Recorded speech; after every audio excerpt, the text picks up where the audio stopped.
Nung Super Typhoon Yolanda, so nagkaroon tayo ng mga recovery program. So, nag, ah, nag-repair tayo at nag-rehabilitate ng mga nasirang mga health facilities, no? Kabilang na dyan yung mga health centers, mga birthing centers, mga hospitals, no? At meron tayong nagawang more than 80 health facilities dyan sa Region 6, Region 7 at saka Region 8. Pero sa ngayon, nakatuon tayo doon sa tatlong aspeto. Yung water, sanitation, and hygiene, mental health and psychosocial support, at yung pangatlo ay yung emergency medical team. So yan po ang mga programa ng AmeriCares tuwing may mga sakuna.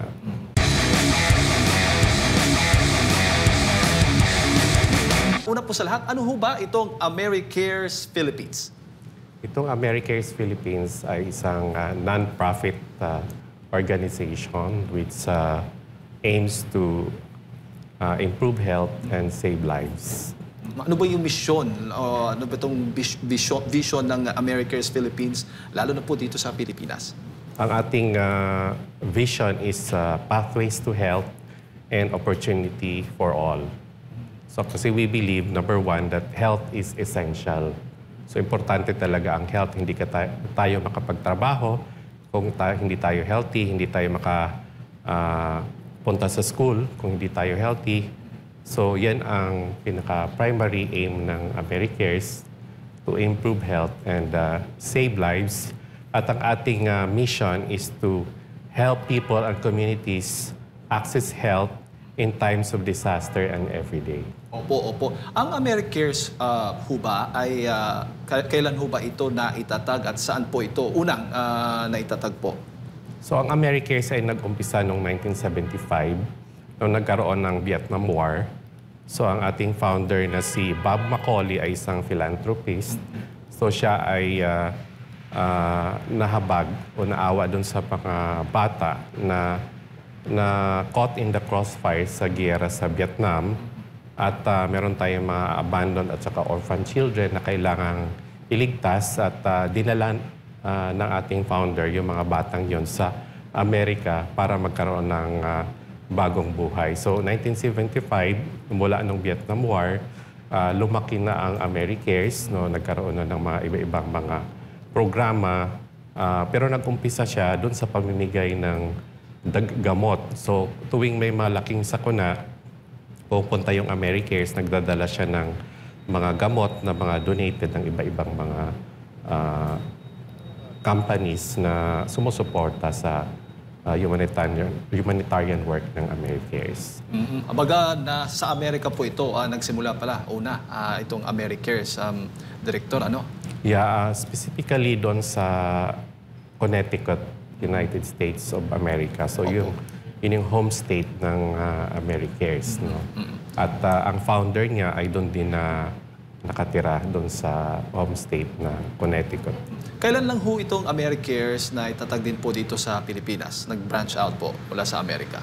Actually, itong after ng People Power Revolution, kasi kailangan natin ng maraming gamot, nagpadala siya ng isang plane load ng mga medicines. So nag-umpisa siya talaga noong 1986, nung after the People Power Revolution. So namigay sila dito ng mga gamot sa iba-ibang health facilities, mga hospitals. No? Kasi nung panahon na yun, kailangan talaga natin ang mga suporta mula sa ibang bansa. At dito naman sa ating more expansive program, nag-umpisa siya noong pagkatapos ng Super Typhoon na Haiyan or Yolanda. So, malaking programa ang ginawa natin after ng Super Typhoon. Opo. So, nababanggit po ninyo na madalas po yung AmeriCares Philippines ay tumutulong, lalo na tuwing may mga kalamidad sa ating mga kababayan. At yung mga tulong na ibinibigay po ninyo ay mga gamot lang ba? Ano pa po yung mga programa po ninyo na naitutulong bukod po sa pamimigay ng mga gamot at syempre tumutulong din po sa pangangalaga sa kalusugan ng ating mga kababayan? Nung Super Typhoon Yolanda, so nagkaroon tayo ng mga recovery program. So,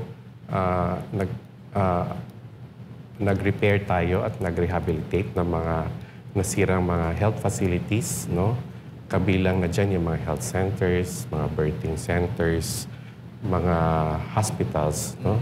At mayroon tayong nagawang more than 80 health facilities dyan sa Region 6, Region 7 at saka Region 8. Pero sa ngayon, nakatuon tayo doon sa tatlong aspeto. Yung water, sanitation, and hygiene, mental health and psychosocial support, at yung pangatlo ay yung emergency medical team. So yan po ang mga programa ng AmeriCares tuwing may mga sakuna. Opo. At sa ngayon ba, gaano na ho karami yung mga branches po ninyo? Mga opisina, kumbaga, kung saan, siyempre, dito po sa ating bansa, Direktor? So meron tayong tatlong opisina ngayon. So meron tayong sa Cebu, meron tayo sa Isabela, at siyempre dito sa Manila, at meron din tayong isang warehouse dyan sa Las Piñas. Opo, opo. Direktor, nakikita ko ngayon may mga dala po kayong mga toolkits, ano? At po pwede ho ba ninyong maipaliwanag sa amin kung ano-ano itong mga ano bang purpose po nito para po sa ating mga kababayan, kaalaman po sa ating mga kababayan? So yung ating Climate Resilience Toolkit ay na-launch natin. So ito yung isa sa mga laman ng ating Climate Resilience Toolkit. So ito ay para sa heat or extreme heat. So alam natin na tuwing summer, napakainit. So ang laman nito ay mga guidance, no, para sa ating mga health professionals, sa mga doctors, sa mga nurses, at mga community health workers kung paano natin iwasan yung mga sakit na maaring dulot ng extreme heat, kagaya ng mga heat stroke, no? At iba pa, no? So naglalaman ito ng mga kaalaman, no, para sa mga healthcare providers, para sa mga healthcare administrators, para sa mga pasyente, at para sa mga community.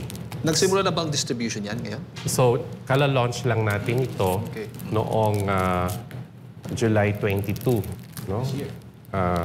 This year. So, katatapos lang natin ng launch.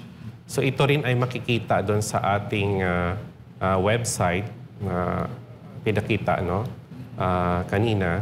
Ito ay ang www.americares.org. So, makikita nila yung toolkit at kung i-scroll down nila doon, may mga online resources tayo, no? Lalo na sa, for example, sa baha. So, makikita natin doon kung ano yung mga sakit na maaring idulot ng baha, paano siya maiwasan, ano yung mga management ng mga sakit na yon, at ano yung mga payo natin sa mga pasyente at sa mga komunidad para maiwasan nila yung mga sakit na yun. So, may mga tips tayo. So, kagaya nito, meron tayong parang comic style, ano? Comic style. So, meron tayong community tips. So, ito para sa bagyo at baha. At pwedeng ipamigay ito sa mga bayan-bayan na naapektuhan ng baha, no? Sa mga kababayan natin. Libre po yan. Libre. So, alam nila kung anong gagawin nila, no? For example, sinasabi dito na sa isa comics natin na gumamit ng bota, no? Or rain boots, no? Bago lumusong sa baha para maiwasan natin yung sakit na leptospirosis, no? So meron din tayong mga para sa pasyente naman, no? Patient tips, no? So doon sa mga nababaha na pasyente, so meron mga tips dito, no? Kasi dapat bago magbagyo o bago magbaha, meron na tayong sapat na gamot, no? So kasi minsan nababaha ang health center o yung nababaha yung mga daanan papunta sa health center. So dapat mag-stock tayo ng gamot, magpa-reseta na tayo sa mga doktor natin bago pa lang magbagyo, no? Para hindi tayo mamroblema kapag nagkaroon na ng mga floods. Ayan po. At ilang bang target po ninyo na mabigyan po nitong mga kagamitan po na ibinibigay po ninyo sa ating mga kababayan? So meron tayong pilot sites ngayon ng mga health centers, no? Kasi ang project na to ay pinamagatang Climate Resilience Toolkit for Health Centers, no, in the Philippines. So pumili tayo ng 10 health center sa Luzon, Visayas at Mindanao na gagamit nitong toolkit, no, para magamit nila sa pag-prepare at pag-response sa mga disasters and calamities, no, na haharapin nila. At dadagdagan pa natin mula doon sa pilot health center. So papakalat talaga to sa buong Pilipinas sa susunod na mga buwan at taon. Opo. At sa ngayon ba, Direktor, ilan o gaano na ba karami kung may datos po kayo na natulungan po ng AmeriCares, lalo na tuwing may mga kalamidad po? So This lang muna. yeah, napakarami ng ating mga natulungan, no? So for example, last year sa ating Super Typhoon multiple operations, so meron tayong na-reach out na mga families. So more than 1,300 families ang na-reach out natin, nabigyan natin ng mga hygiene kit at saka hygiene promotion and hygiene education, no? Kasama na rin yung pamimigay natin ng mga water, no? So meron tayong nabigyan na about 1,000 families, no, sa multiple typhoon operation na yon for mga water containers or water kits. At syempre meron tayong mga water filtration system na dineploy, no? So napakaraming mga pamilya ang nag-benefit, no? So in fact, doon sa ating isang emergency water kiosk, no, sa Kalumpit, isang buwan siya na-deploy, no, para mas marami ang nakakuha ng malinis na inuming tubig. So yan din ay ginawa natin ngayon. So kahapon, kagagaling lang natin sa Alaminos, Pangasinan. So nag-deploy na naman tayo ng ating emergency water filtration system, no? So kahapon may nabigyan tayo about 100 families, no, sa isang barangay doon sa Alaminos City, no? At isang barangay sa Barangay San Vicente, nagbigay din tayo ng mga hygiene kits. So 200 families naman ang bigyan natin ng assistance doon. At tuloy-tuloy naman yung ating tulong doon sa Pangasinan. Opo. At huli na lang, bago ko ipasa kay partner Admar, Direktor, sino-sino ba yung mga katuwang po ninyo sa pagsasakatuparan po nitong mga programa po ninyo para po sa ating mga kababayan? Siyempre, isang katuwang natin yung Department of Health. So dito sa pagbuo ng toolkit, so may mga eksperto na kasama natin sa ating mga steering committee at technical working groups na nanggagaling sa Department of Health. So particularly sa ating Health Emergency Management Bureau at sa ating Health and Climate Change Office, no, ng Department of Health. Siyempre yung ating mga regional offices at ating mga local government units, no, na involved sa ating mga programa. So for example, kahapon, ang kapartner natin yung ating City Disaster Risk Reduction Management Office ng Alaminos City at yung City Government ng Alaminos. So, meron din tayong mga professional organizations. So, kasama rin sa pagbuo ng toolkit yung ating Philippine Medical Association, yung ating National Association of Public Health Nurses, yung ating APALGO, yung Association of Public Administrators in Local Government Units, at siyempre, yung ating mga eksperto mula sa iba-ibang universities like University of the Philippines, Los Baños at University of the Philippines, Manila, at Cavite State University at yung ating Mapua School of Medicine, no, and Health Sciences. So, ilan lang yun. Director Maing Buntag, dito po sa inyo pong mga kits na binabahagi sa ating mga kababayan, may iba-ibang lengguwahe ba yan bukod sa English or Tagalog? Kasi alam mo naman na mayroon din tayo, marami ding naapektuhan ng bagyo, lalo dyan sa Visayas, sa Mindanao, kumbaga kung ano yung mother tongue nila po doon. So meron tayong tatlong ginagamit na dialects dito. So meron tayong Tagalog, meron tayong Cebuano, at meron tayong Ilocano. So tuwang-tuwa yung mga partners natin sa Visayas at Mindanao kasi meron tayong Cebuano, so mas madali siyang maintindihan, no? At sa Ilocano area like Isabela, so meron tayong mga Ilocano na mga posters at mga pamphlets na ginagamit doon. How about mga Bicolano? Meron na rin mga Bicolano? Kasi alam naman natin, dito sa Bicol, tagasaluyan ng mga bagyo din minsan sa Pacific Ocean. So, pwede silang gumamit ng Tagalog. No? Pero ang focus muna natin ngayon yung mga nasa areas kasi ng Region 2, no, na laging binabaha at saka binabagyo din, at saka Visayas and Mindanao area. So, yung Bicolano, baka sa susunod yan. Opo. Director, nabanggit nyo nga po, no, yung pag-umpisa ninyo talaga, yung pinakamalakas na bagyo sa kasaysayan, sa buong mundo ata na naitala, no? Meron po ba kayong parang pag-aaral, comparison mula sa mga nakalipas na klase ng kalamidad hanggang sa kasalukuyan na medyo, kasi nabanggit ng Pangulo natin na dapat i-embrace na natin itong new normal. Sa inyo rin, kasi mas more kayo doon sa mga kababayan natin na naapektuhan, nandun talaga kayo, hands-on kayo, nasa frontline kayo. Ano bang malimit ninyong naririnig? Na parang lumulubha na, usual ba ang mga kalamidad sa kanila? So, meron tayong naobserbahan ngayon na mas malakas na yung ating mga bagyo. So, last year we have a parade of super typhoons, no, towards the end of 2024. At syempre, lumalakas yung init ng panahon. So, meron tayong extreme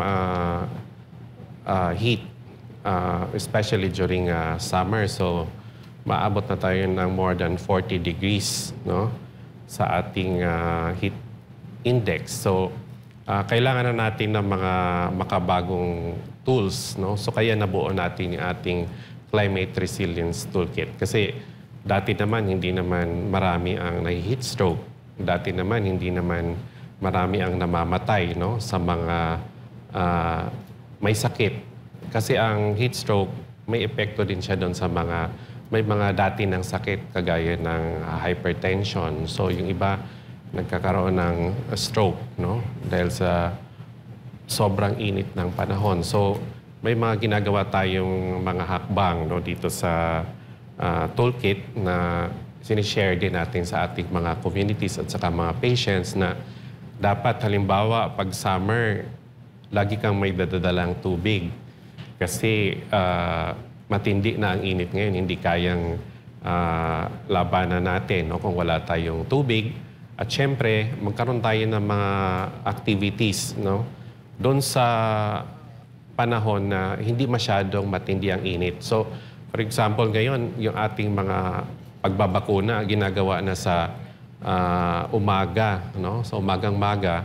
Kasi pagdating ng alas 10, no, hanggang alas 2, yun ang kainitan. So, hindi rekomendado na magkaroon tayo ng mga activities sa ganong mga oras. So, mas maaga na ang ating mga program. So, kung meron man. Opo. So, nakikita nyo pa rin po, sir, na epektibo pa rin yung kagaya ng pamamaraan na yan, na information na dissemination para madagdagan yung kaalaman. Kasi, meron din ako nakakausap ng mga biktima. Alam mo yung parang sa isip kasi nila, hindi kami dinadaanan ng bagyo. So, bakit kami maghahanda? Hindi nga namin alam kung ano yung signal number 1, signal number 2, ganyan. Kasi bihira lang sa kanila, no? Tingin mo, magbabasa pa rin sila dyan? Kasi meron ding iba na ang kanilang basehan para sila matuto, dapat may experience muna nila. Sa inyo po?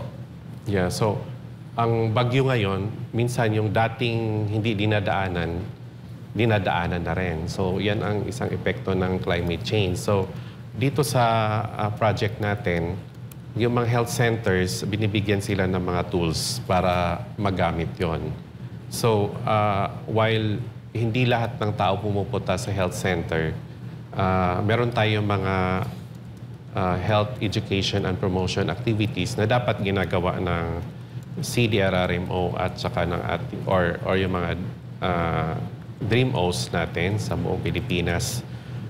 tungkol doon sa paano maiwasan. So, epektibo talaga yung ating information dissemination kasi doon lang natin makikita kung paano natin maiwasan yung mga sakuna. So, tuloy-tuloy ang ating information campaign, no?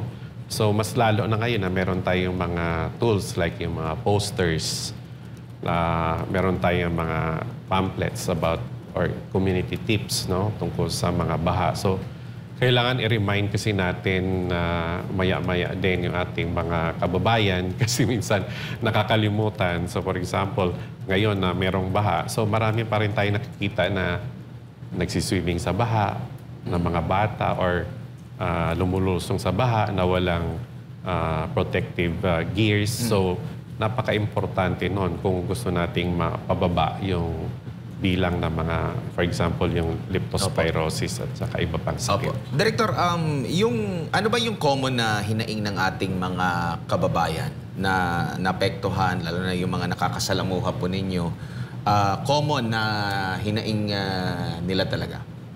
So, sa ating water sanitation and hygiene program, so unang-una, yung mga nasalanta, kadalasan sa kanila, nawawalan sila ng mga gamit. So, for example, na baha. So, nadala ng baha yung kanilang mga gamit. So, kailangang mabigyan sila ng suporta like hygiene kits, no, mga water kits, no, para sa mga areas na contaminated yung kanilang tubig. So, yan ang kanilang unang-unang kinakailangan, no, pagkatapos ng floods and typhoons. At syempre, meron tayong mental health and psychosocial support. So nakikita din natin na hindi nabibigyang pansin, no, ang epekto doon sa mental health ng ating mga kababayan. Kasi, for example, nakaranas ka ng ganun kalakas na mga hangin, nagkakaroon ka ng fear, nagkakaroon ka ng anxiety. So, binibigyan natin ng pansin through our psychological first aid naman. Lalo na po doon sa mga bata, kasi naalala ko dati, ang SMNA rin, merong SMNA Foundation. Kapag gumagawi kami doon sa mga lugar na apektado ng ang dami rin mga bata dyan, no, na musmus pa lang, nakikita nila itong mga paghihirap na ito. Kaya marapat namin na magdala talaga ng mga laruan, mayroon talagang separate na programa sa kanila para at least man lang matanggal yung stress na dulot nito. Pero how about po dito po sa ating responsibilidad ng government na nakikita nyo po? Kasi alam natin, may itong mga inililikas na mga kababayan natin, minsan nakatira sila sa mga peligrosong lugar na nandun naman sa mapa ng mga lokal na pamahalaan ng gobyerno natin na nakalagay doon sa geohazard map na gawa rin ng DNR. At alam na hawak na ito ng mga lokal na pamahalaan. Pero still, medyo either mahirap sa kanila maitupad ito kasi maraming mga factors po, Director, no? It's either ayaw nila magalit yung mga constituents nila, baka hindi sila maboto. O di kaya wala rin silang paglilipatan kung ano mga pabahay. Mga ganun po, alam nasa flash flood prone area, landslide prone na area, nandoon na sa mapa. Ang problema, medyo petics lang din yung ilang mga, hindi naman lahat ng opisyal, pero mayroon talaga na hindi rin parang napapabayaan lang na tumira doon at dumami yung mga residente doon na kahit peligroso na po. At ito yung mayat maya, every now and then, mayroong mga pagbaha, sila din yung laging nililikas at sila din yung laging tinutulungan po, Director. So, dapat talaga magkaroon ng mga policies, no? At yung mga policies natin ma-implement doon sa local government units na papaano natin gawing resilient yung ating mga communities. So, isa dyan yung disaster preparedness, no, and risk reduction. So, pag kakaroon ng mga training para sa ating mga barangay, no? So, dapat matuto yung ating mga barangay officials doon sa mga challenges na kinakaharap nila. At syempre, meron tayong mga pamamaraan, no, na paano maiwasan ito.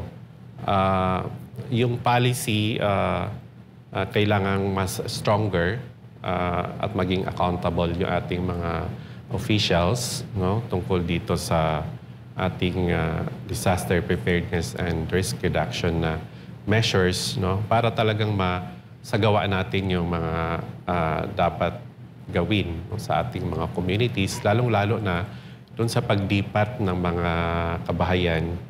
So dapat kasi hindi na tayo nagtatayo ng mga bahay doon sa mga areas na like malapit sa ilog. So pag swell yung mga rivers natin, so kailangan talagang umalis sila doon. But dapat hindi na nilalagyan ng bahay. So yung ating mga zoning at saka proper implementation, no, ng zoning ordinance kailangan gawin. At siyempre maging accountable din yung mga officials natin for those. Opo.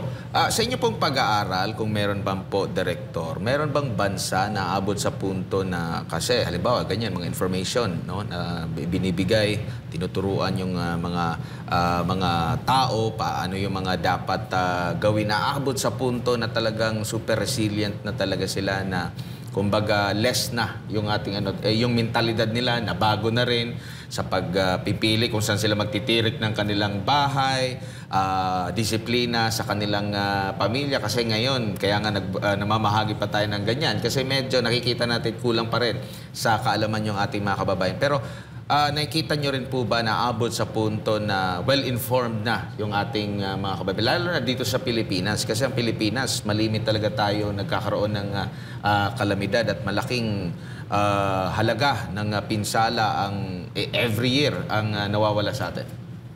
Unti-unti naman tayong umuunlad doon sa pagpapatupad ng ating disaster risk reduction and management program. Nung araw kasi wala tayong mga ganong opisina sa mga local government. So, meron na tayo ngayon, no? At yung iba, wala pa. So, dapat magkaroon na talaga ng opisina or mga permanent na mga items. Kasi yung iba, sa kaalaman ko, hindi pa siya regular. So, puro job order lang, no? So, kailangan magkaroon talaga tayo ng permanent offices ng disaster risk reduction and management offices sa lahat ng mga local government units. At dapat bigyan natin ng pansin yung preparedness lalo. So nakita natin ng mga nakarang araw, nagkaroon ng tsunami alert, no, sa Japan. So ano ang nakita natin doon? Ang bilis ng responde ng mga authorities ng Japan. So nakapag-evacuate ka agad ang ating mga Japanese citizens doon sa mga areas na parang naka-program na? Oo. So, ano yung kanilang gagawin? Parang nasa sistema na nila.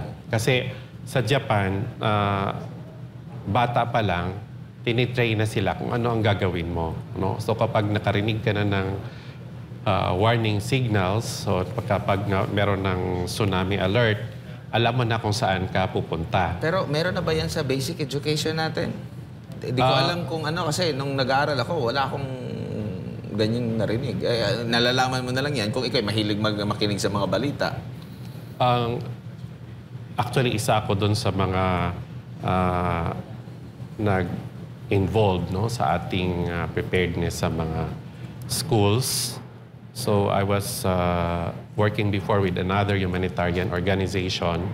So nagkaroon kami ng mga discussions at saka meetings noon. In fact, nagkaroon ng isang workshop para sa mga nagde-develop ng curriculum sa DepEd kung paano i-integrate yung ating disaster preparedness and risk reduction doon sa mga school curriculum. At naumpisahan na yan. So, sana tuloy-tuloy pa at sana ginagawa pa hanggang ngayon. Yun nga, kasi yung mga first world country nga na, halimbawa, kagaya ng Japan, bata pa lang, nabanggit mo, tinuturuan na. Tayo rito, nagtatampisaw sa tubig baha. Yung mga bata natin dito, hindi alam na ang peligro. So, bilang panghuli na lang, mula sa akin, Director, paano ba maka-avail yung ating mga kababayan? Pwede ba sila mag-walk-in? Paano ba nila ma-avail yung mga benepisyo mula sa inyo pong grupo?